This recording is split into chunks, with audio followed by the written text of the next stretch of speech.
Hello and welcome to the Two Dyspraxics. I'm Barbara Neill. And I'm Matthew Munson. This is episode 16 and today we're going to be talking about memory, and that can be long-term memory, short-term memory, the way it affects us as dyspraxics. So Matthew, how would you say your memory is affected by dyspraxia? Difficult to say. I think it must inevitably be. It's one of those difficult things, I think, because you perhaps can't always tell. I think we said before, kind of what's related to our dyspraxia and what's kind of just us. I think the fact that perhaps both you and I experience different things, similar things, sorry, in many ways, in terms of our long-term memory being better than our short-term memory, might indicate a connection. Just about as scientific as I get, looking at the causal link between two people, any more complicated than that I can't cope with. That's fair enough though, because to be honest with you, when I hear people say, well, that's only anecdotal, well, so what? It means that it's something that affects real people in their real lives. So I really don't accept that there's anything wrong with anecdotal evidence.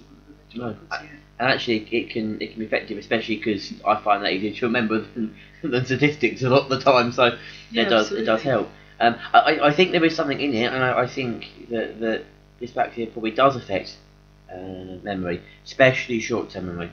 We were joking about this before the camera started rolling, but I can remember something that happened 15, 20 years ago in the most exquisite detail, but you asked me what happened to me yesterday, and I would struggle to remember.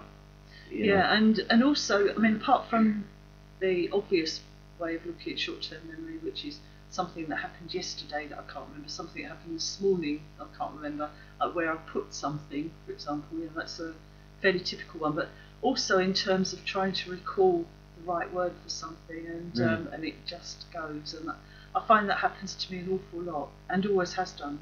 And I think, we're both sort of fairly eloquent, in spite of the videos that we make, possible evidence to the contrary. But no, I'd say that we're both quite eloquent, and I was struggling to remember the word comprehensive. And this was a few weeks ago, ironically. I was having a conversation with someone. The word I was looking for was comprehensive, and I just couldn't come up with it, and I tried and tried. I knew it began with a C. I sort of got that far, and I got concise. No, it's not concise, it's something else. And it was really bugging me for the best part of the day, really. And then suddenly, yesterday, it came to me. This is weeks ago, and I was having this conversation. So I remembered the conversation, but I couldn't remember the word at the time. So it seems to be a way of our memories playing tricks on us almost. I think for me, a really bad thing are names. I'm awful. I can't retain. I have to meet someone a number of times before I can retain their name. It's awful, and I feel awful because I meet in my day job and my writing and stuff.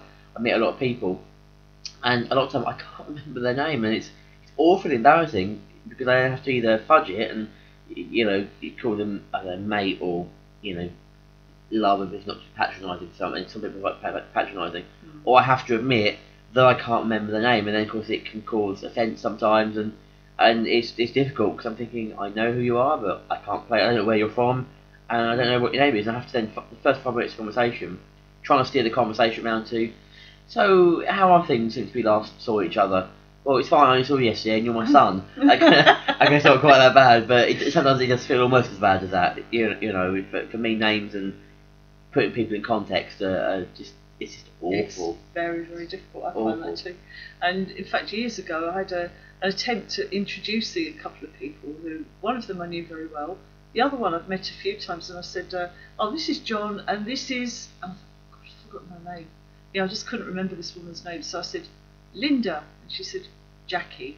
Oh. So it was so much worse. I just took a stab at it and got it wrong, and that was one of the most excruciatingly embarrassing experiences. It's funny how you can remember that, but not the person's name, isn't it? Sometimes exactly, that embarrassing moment stands out in a way. Yeah. And I've done it loads of times. I've been stood there thinking, and someone's walked away, and I thought, oh yeah, you're my boss, or you're whoever. Yeah, seeing people out of context is really tricky. I think if you're used to seeing someone who works in a shop, for example, and then you see them in a totally different context, in a social setting or whatever, then that can be completely flooring. I've really come unstuck that way. Yeah, Yeah, a lot of times. And I've even walked down the road talking to someone who's said hello to me first, and we've had an entire conversation. And I could tell by what she was saying to me that she obviously knew me pretty well, and I just couldn't place her at all. And it was weeks before I thought, oh yes, she's my friend's next door neighbour's mother. So it was a fairly spurious link, but she knew me. She didn't have a problem knowing me. Probably who would? Yeah, I was going to say probably that mad woman who can't remember anything. So so she didn't have a problem with that. But it is funny though how kind of long-term memories, we how they kind of stick. Yeah. You know, more so than say what we did the other day or that word or whatever. I'd be fascinated to know about that, and I don't. One thing always concerns me though, and it's quite daft thing because I in the 30s, is if in years to come, like God forbid, I sort of got something like dementia or something like that, which more people are affected with these days.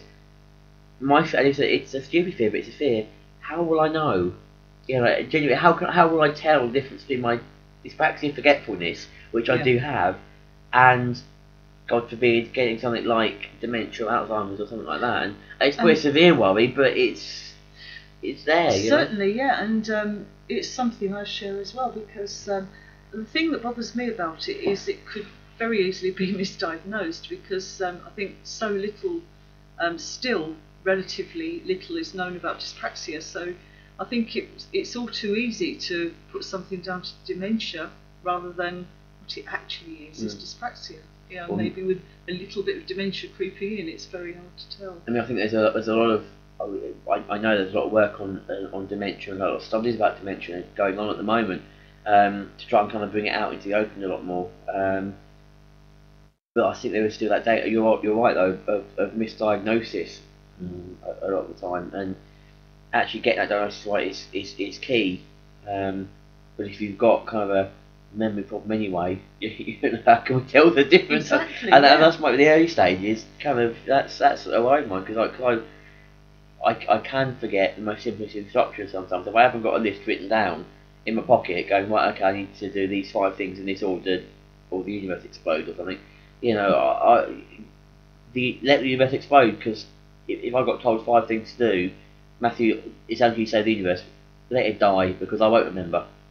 I won't even try.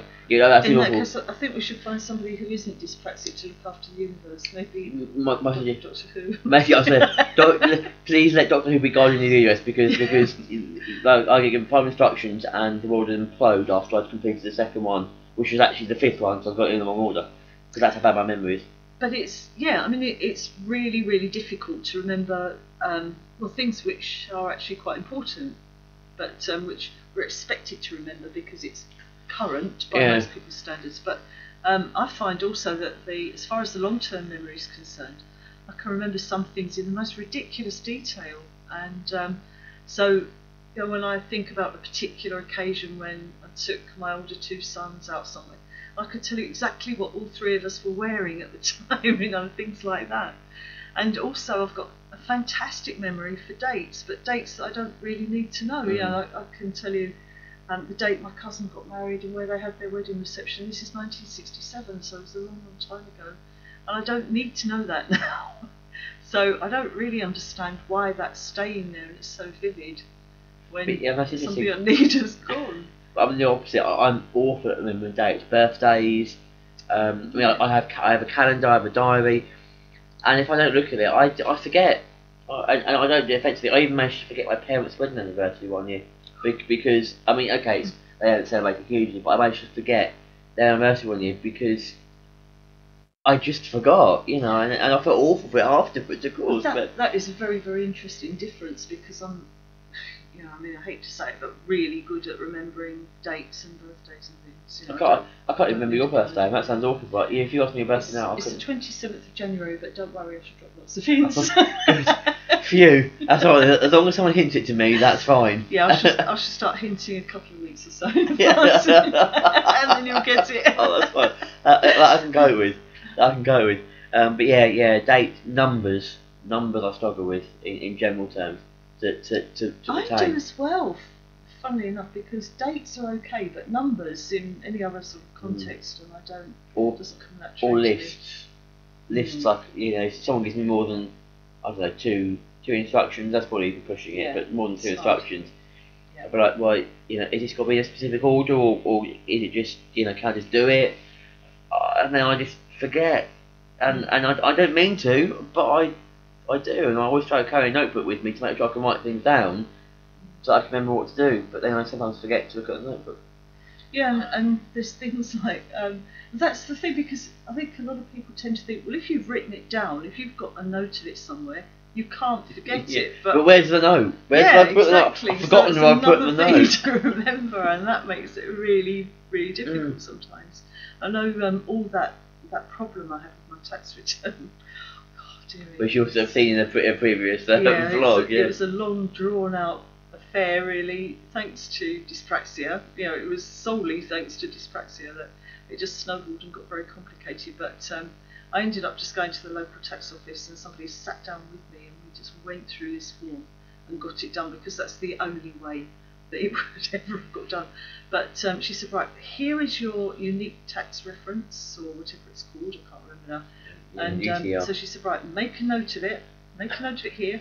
There, you've got it for next time. And I thought, it's really not that simple. If only you knew. Yeah, absolutely. It really isn't that simple, because I made a note of it on the very forms, the very bits of paper I needed to take with me. But come next year, it's who knows where those bits of paper will be, because it's the whole thing about having places to put things, and it's not as simple as it might sound, because you can really believe that something belongs in a certain place, and then another time you can really believe it belongs somewhere totally different, and that's to do with the short-term memory problems, really, isn't it? And that's a big struggle for me, because I like to think I'm kind of more organised than I probably am sometimes, but I struggle to kind of have that organisation, and then to remember how I've been organised kind of things afterwards, it's so stressful at times, and I think people just see me as being perhaps slightly ditzy or forgetful, but it really annoys me. I get really annoyed at myself, for not remembering my parents' anniversary, or I don't know where I'm meant to be going the next day, or whatever. In fact, I can't physically recall the information to my conscious brain, and it takes me 20 minutes sometimes to remember what I've been asked. And then you come across as almost being a bit slow sometimes, because you can't remember it. And also, I think sometimes people are. What concerns me is that people might think I don't care. It's not that I don't care. It's just just that the memory isn't there. Yeah. And I know I've said before about when I used to work for a charity, and I bumped into her, actually, the person who was my right hand. I couldn't have done my job without her. She was brilliant. But she always used to, excuse me, she always used to sort out the chairman's favourite biscuits, and who drank what sort of tea and all that kind of thing. And I used to marvel at that, because I thought, honestly, if it was left to me, they'd be lucky to get tea. They would, honestly. But it wouldn't be because I didn't care about giving them tea and coffee. It would be just because it was something that just hadn't stayed in there. In the brain. Yeah. And meetings I go to at work, I can remember, if I keep it in my diary, and I'll get to the meeting, and if I've done prep work, I'll be prep work with me, but don't ask me to be responsible specifically for anything, because it's likely I won't remember to retain information. I won't remember to sort the coffee and tea up brand. I can't retain that and do my own work at the same.